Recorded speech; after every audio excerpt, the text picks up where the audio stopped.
Eu sou o professor Paulo Rangel Rios, da Universidade Federal Fluminense, Escola de Engenharia Industrial Metalúrgica de Volta Redonda. Essa é a parte 2 do vídeo Nucleação nos contornos de grão segundo J.W. Kahn. Nessa parte eu vou falar do critério que o Kahn desenvolve para determinar qual o sítio de nucleação que predomina dentro de determinada circunstância. Vai ser a nucleação nos vértices, arestas ou faces que vai predominar. Esse, de fato, é a segunda parte do trabalho dele. Como eu disse no vídeo passado, e eu repito aqui apenas por uma questão desses vídeos ficarem, vamos dizer, independentes, em 56, o John Kahn, né, não confundir com Robert Kahn, publicou um trabalho intitulado A Cinética das Reações Nucleadas no Contorno de Grão. Esse trabalho teve uma grande influência sobre o modo como nós entendemos as transformações de fase nos contornos, e esse trabalho, até hoje, ele é repetido nos livros de transformação de fase, por ser um trabalho básico. Então, os principais resultados estão obtidos nesse vídeo. No primeiro vídeo eu falei sobre, basicamente, crescimento das transformações nucleadas nos contornos, e aqui eu vou falar do critério que ele propôs para determinar qual o sítio que predomina durante uma determinada situação. Nós vamos ver mais tarde. As referências estão aqui, Poster e Eastling, todos esses têm, mas nenhuma substitui de fato o trabalho original que está citado aqui em cima. Então eu vou falar de locais preferenciais para nucleação, vértices, arestas e faces, barreira energética para nucleação segundo Klemm e Fischer, taxa de nucleação, número de sítios de nucleação localizados nos vértices, arestas e faces, e o critério para avaliar a taxa de nucleação, qual taxa de nucleação predomina, se é a dos vértices, arestas ou face, tirar algumas conclusões. Também nós vimos essa figura no vídeo passado. Quem assistiu o vídeo passado, aqui nós estamos mostrando a forma dos núcleos segundo Klemm e Fischer. É um trabalho desde 55, que o Kahn usou bastante, os resultados dele, e também é um trabalho que é reproduzido em livros de textos até hoje, né? Aqui a nucleação nas interfaces, os grãos têm esse formato de um duplo prato, vamos dizer assim. Nas junções triplas, aqui a gente tem os grãos como se fossem gomos de laranja, e aqui nas junções quádruplas ou nos vértices nós temos o grão no formato de um tetraedro com faces curvas, o chamado tetraedro de Rayleigh. Tá certo? Então ele usou essas três formas para calcular, e para cada um desses ele calculou a barreira energética em função da geometria do núcleo que ele supôs. Esse slide eu já mostrei no vídeo anterior, e eu estou mostrando aqui duas situações em que a gente tem a decomposição da austenita num agregado ferrita M23C6. Seria um análogo da perlita, só que o carboneto, em vez de ser cementita, M23, no caso Cr23C6, porque essa liga tem 10% de cromo, não tem molibdênio, então é principalmente cromo esse M aqui. E a gente vê que a gente tem duas situações típicas, uma em que esse agregado se transforma de forma mais ou menos axial, temperaturas elevadas. Isso é uma situação típica de quando você nucleia nos vértices ou talvez nas arestas. É difícil dizer porque a gente está com uma seção bidimensional aqui. E quando a gente baixa a temperatura e a nucleação é mais favorável, nesse caso nas faces, o que acontece? Nós formamos uma espécie de colar contínuo da transformação nos contornos de grão. Quer dizer, como eu disse, a austenita e perlita tem, vocês vão ver que ainda não fizeram aula de metalografia, os alunos, claro que todos que são metalúrgicos viram isso, colar de ferrita decorando, por exemplo, os grãos de austenita, que aqui dentro seria austenita, aqui no momento é martensita, e perlita também pode apresentar um comportamento muito semelhante. Aqui é um exemplo do cálculo que Klemm e Fischer fizeram. Aqui a energia interfacial entre a mesma fase, né, que ele chamou de fase A, e B seria a fase que está se precipitando, se formando, e nós temos gama AB, porque dos dois lados, né? Então, usando esse ângulo θ, ele foi capaz de determinar a energia, a barreira energética para a nucleação nas faces. Uma função da face seria f de θ. E de forma análoga para as arestas e os vértices. Eu não vou botar essas funções aqui, porque elas são muito compridas. Vocês podem consultar o trabalho de Clem Fischer. Alguma coisa também tem no livro do Christian. Aqui nós temos um resultado, um gráfico original que eu tirei diretamente do paper do Clem Fischer, mostrando que a barreira energética para as faces é muito maior do que para as arestas e para os vértices. Esse é aquele gráfico clássico que tem em todos os livros de texto, só que aqui ele colocou uns números, energia da interfacial, etc., para fazer a gente vê que a nucleação dos vértices é muito mais favorável em termos de barreira energética do que a nucleação nas faces. Bem, a taxa de nucleação, eu simplifiquei um pouco a expressão que o Kahn mostrou, para não complicar o nosso raciocínio, não afeta nada. Eu deixei um termo de fora, mas isso não faz diferença para nós. Então, nós temos que a taxa de nucleação em I pode ser faces, arestas ou vértices, vai ser um fator de frequência, mas ρI é a densidade de núcleos, quer dizer, o número de núcleos por unidade de volume que eu tenho nos vértices, nas arestas e nas faces. E ΔGIC é a barreira energética correspondente àquele defeito, né? O face, aresta ou vértice.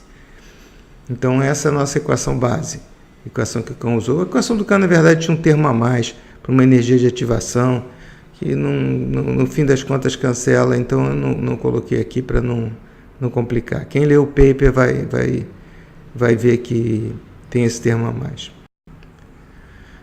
Aqui esse gráfico é semelhante ao que eu já mostrei, só que plotado de outra forma. Eu faço a razão entre a barreira energética de I, onde I é face, vértice e aresta, dividido pela barreira energética da nucleação homogênea, para dar uma espécie de normalização. E aqui eu faço a razão entre a energia interfacial. No caso, gama A é a energia do próprio contorno de grão, porque a energia entre a fase matriz, né? E gama B é a energia interfacial entre o núcleo e a fase matriz A, né? B seria o núcleo. Então, nós estamos vendo que essa razão, a barreira energética, é muito menor para os vértices. É claro que isso depende de gama, né?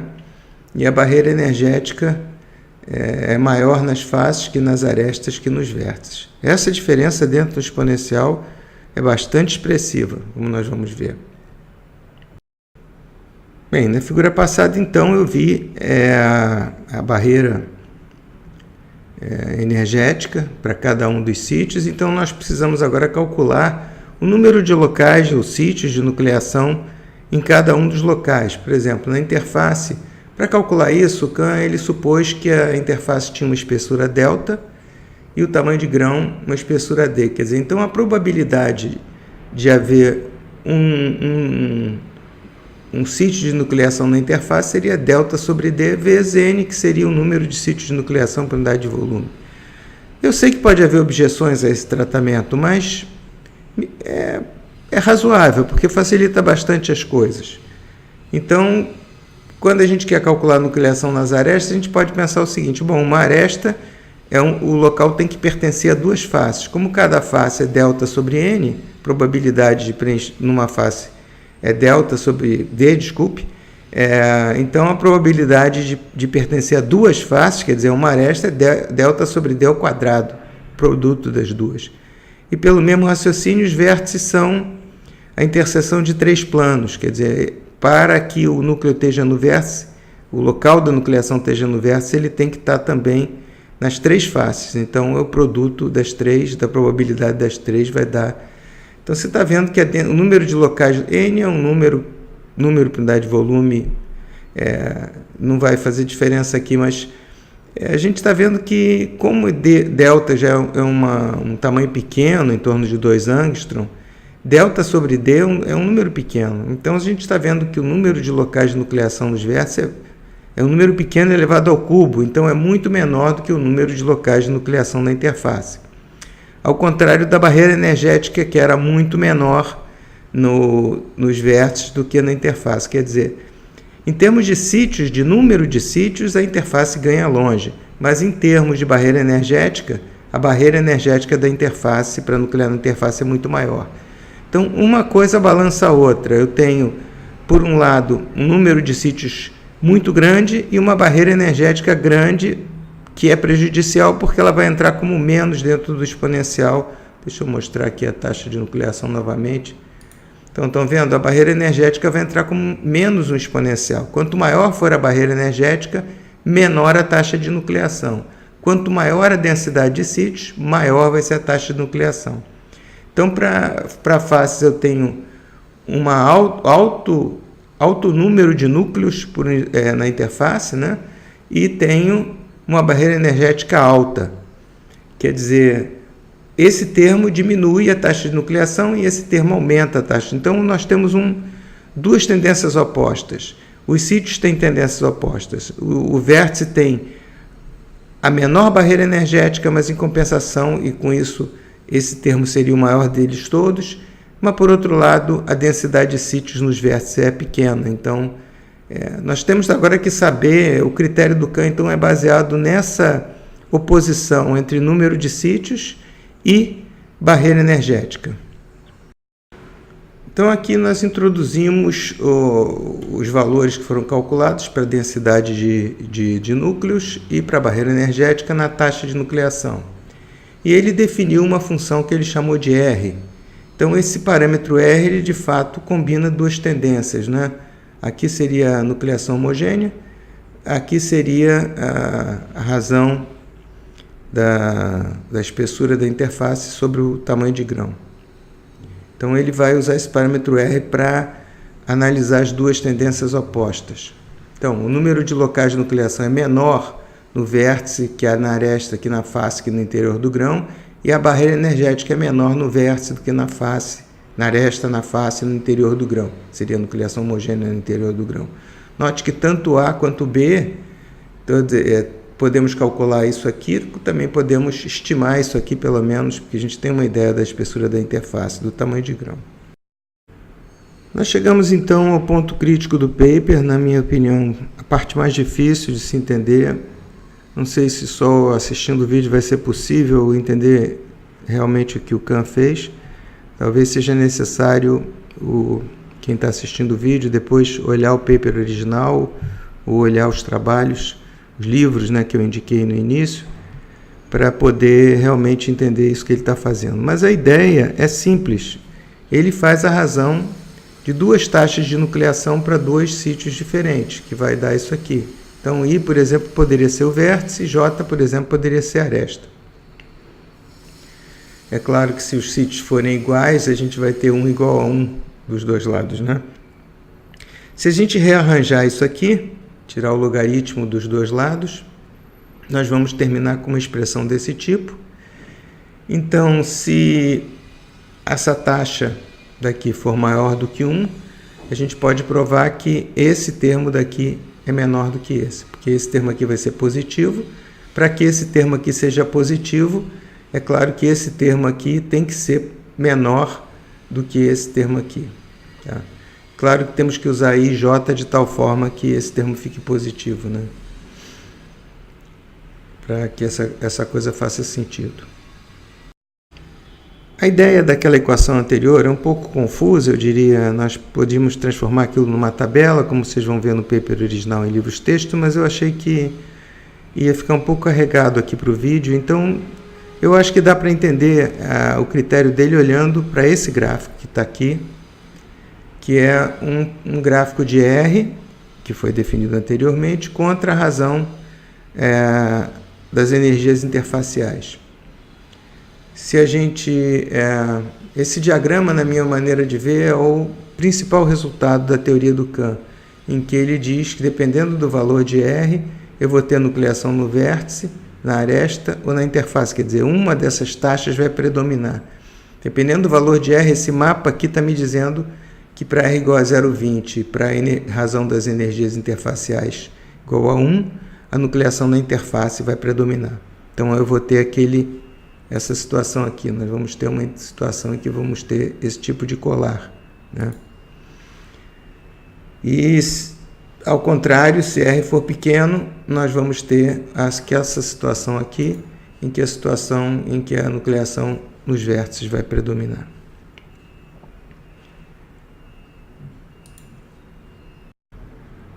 Vamos voltar a esse gráfico porque ele é muito importante, então vamos fazer mais alguns comentários um pouquinho mais detalhados.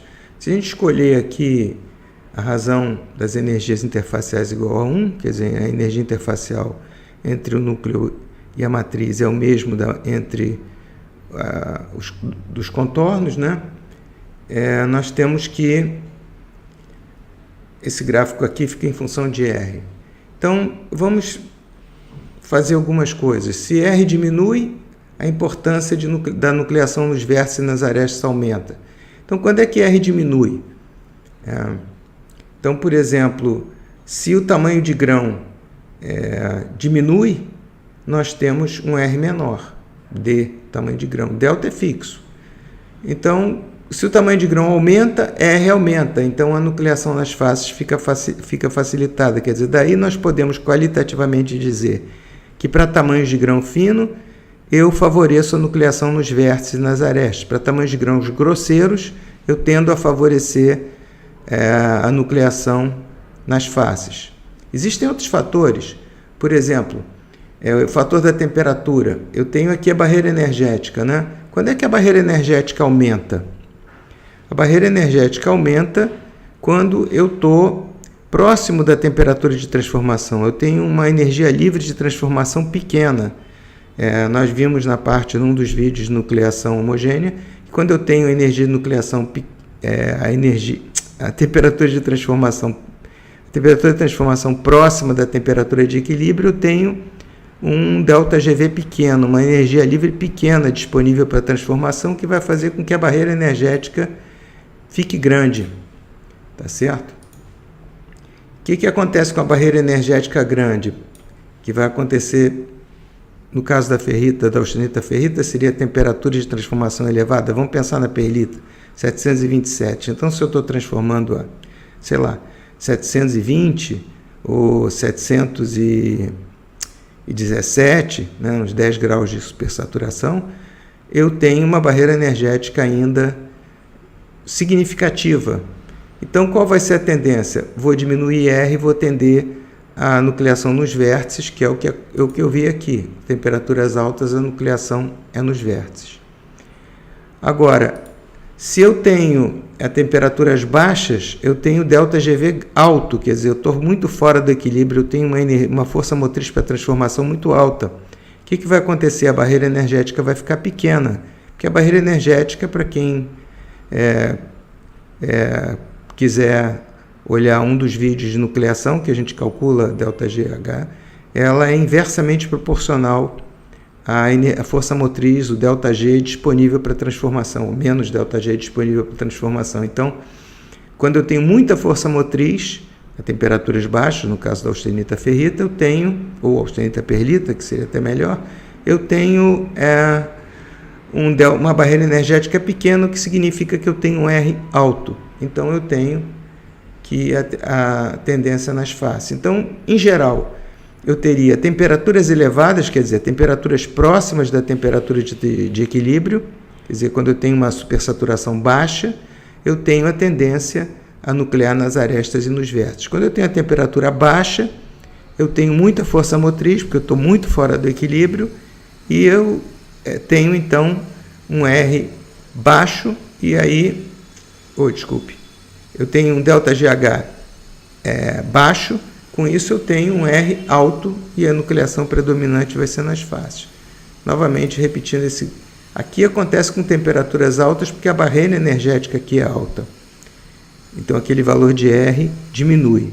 E aqui, ao contrário, eu estou na temperatura baixa, 700 graus, eu tenho, então, uma barreira energética baixa e, portanto, eu estou favorecendo, tenho um R alto, e, portanto, eu estou favorecendo, como dizer aqui, uma barreira energética baixa vai fazer com que esse R seja alto.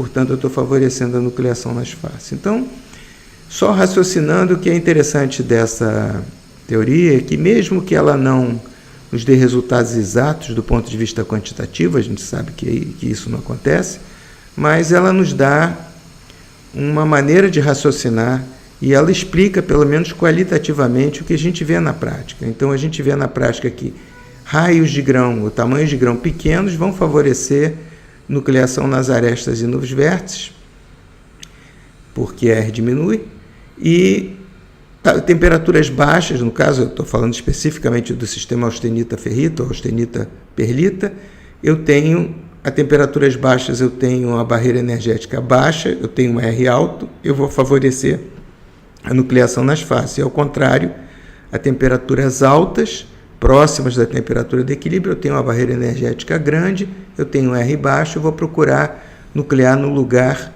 que tem a menor barreira energética, que é o vértice. Tá certo? Então, esses são dois efeitos que são razoavelmente bem explicados qualitativamente pela teoria dele. E veja que na teoria dele ele usou muito pouca coisa. Ele calculou a barreira energética por métodos geométricos, quer dizer, quem calculou na verdade foi o Clem Fischer, ele usou o resultado. Ele fez uma estimativa de número de núcleos no contorno e daí ele realmente fez um modelo bastante simplificado, mas que mostra as tendências que nós observamos na prática. Qualquer pessoa que fizer a cadeira de metalografia ou caracterização microestrutural, depende da escola que está oferecendo, tem um nome diferente, agora que o currículo mudou, a tendência é chamar de caracterização microestrutural, mas vai ver como exemplo amostras desse tipo que eu mostrei aqui. E, quer dizer, então ela pode ter no arsenal das coisas do conhecimento dela esse resultado aqui do Kahn para raciocinar o que está acontecendo quando ela vê o aspecto, pelo menos qualitativamente. Tá? Então, se, por exemplo, você quer facilitar a nucleação nas faces ou no interior dos grãos, você aumenta bastante o tamanho de grão. Esse tipo de coisa pode ser empregado na prática, seguindo esse raciocínio. Finalmente, vamos tirar algumas conclusões. Então, no policristal, os locais preferenciais para nucleação são vértices, arestas e faces dos grãos. Se a gente considerar que, em vez de poliedros isolados, nós temos um poliedro que faz parte de um policristal, um grão, a gente pode também chamar os vértices de pontos quádruplos, as arestas de junção tripla e as faces de interfaces, né? Quer dizer, eu usei as duas nomenclaturas aqui, não me preocupei muito se era um poliedro isolado ou um policristal, mas é claro que eu estou sempre me referindo a um policristal. A barreira energética para a nucleação é menor quando o núcleo se forma num vértice do que numa aresta ou numa face. Eu estou repetindo aqui o gráfico do Clem Fischer. Já o número de locais de nucleação favoráveis é menor nos vértices que nas arestas do que nas faces dos grãos. Então, há uma oposição entre barreira energética e número de locais favoráveis à nucleação. Essas duas grandezas influenciam a taxa de nucleação de forma oposta. O número de locais nos vértices é menor, mas a barreira energética também é menor. Então, a gente tem que estudar o balanço dessas duas coisas. Então, a teoria do Kahn, ela calcula as razões entre as taxas de nucleação para os diferentes locais e aí permite que a gente faça esse gráfico que nós já vimos duas vezes, mas é muito importante, por isso que eu estou repetindo, né? E essa figura em função de R e gama, que não saiu a barra, gama sobre gama B, aqui é a linha que eu escolhi como referência, em que as duas energias são iguais. Então, dependendo do parâmetro R, nós temos um resultado, um valor, uma tendência, vamos dizer assim, se a gente seguir essa linha vermelha, para R's grandes, a minha tendência de nucleação nas faces, para R pequeno, a minha tendência de nucleação nos vértices. Então, como nós vimos, o tamanho de grão pequeno favorece, quer dizer, D pequeno, R pequeno. Então, o tamanho de grão pequeno favorece a nucleação nos vértices nas arestas. E, pelo contrário, o tamanho de grão grande, D grande aqui, implica em R grande, eu vou favorecer a nucleação nas faces. E pelo contrário, quando a gente tem a temperatura, o efeito da temperatura, com as temperaturas altas, eu tenho uma barreira energética alta, com isso eu tenho R baixo. Quer dizer, quando a temperatura está próxima da temperatura de equilíbrio, eu tenho pouca força motriz, em consequência a barreira energética vai ser alta. Com isso eu favoreço a nucleação nos vértices. Ao contrário, se a temperatura for baixa, eu tenho uma quantidade grande de energia livre disponível para transformação, que vai reduzir a barreira energética e aumentar o valor de R. Então, em princípio, temperaturas de transformação alta, isso especificamente para o sistema austenita-perlita, austenita-ferrita, eu vou ter a tendência a ter a nucleação nos vértices, porque eu tenho uma barreira energética alta, supondo que o tamanho de grão for constante nesse caso, e quando eu tenho a temperaturas baixas, eu tenho uma barreira energética baixa, e isso faz com que realmente eu tenha nucleação nas faces. Tá certo? Queria então agradecer a todos que chegaram até aqui nesse vídeo. Eu sei que essa parte do paper do Kahn é uma parte que não é fácil, na minha maneira de ver. E eu não sei se um vídeo de 20 minutos vai ser suficiente para que as pessoas tenham entendimento realmente do que o Kahn fez no paper dele. Então eu recomendo que, além desse vídeo, as pessoas olhem o trabalho original dele, que pode ser um pouco difícil para um aluno de graduação ainda, mas não vai ser difícil para um aluno de pós ou para um professor. Ou então, de uma maneira intermediária, olhe os livros-texto que eu citei na introdução, o livro meu com Padilha, o livro do Christian, o Porter e Easterlin, e outros livros de transformação de fase que contém aquele mesmo gráfico que eu insisti diversas vezes, né? Esse gráfico aqui.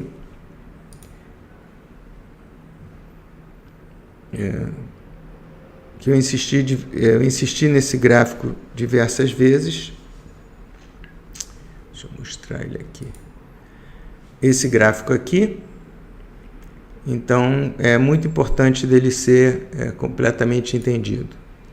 Então, queria agradecer então mais uma vez, e quem quiser deixar comentários ou fazer sugestões, pode me ajudar nos próximos vídeos. Obrigado.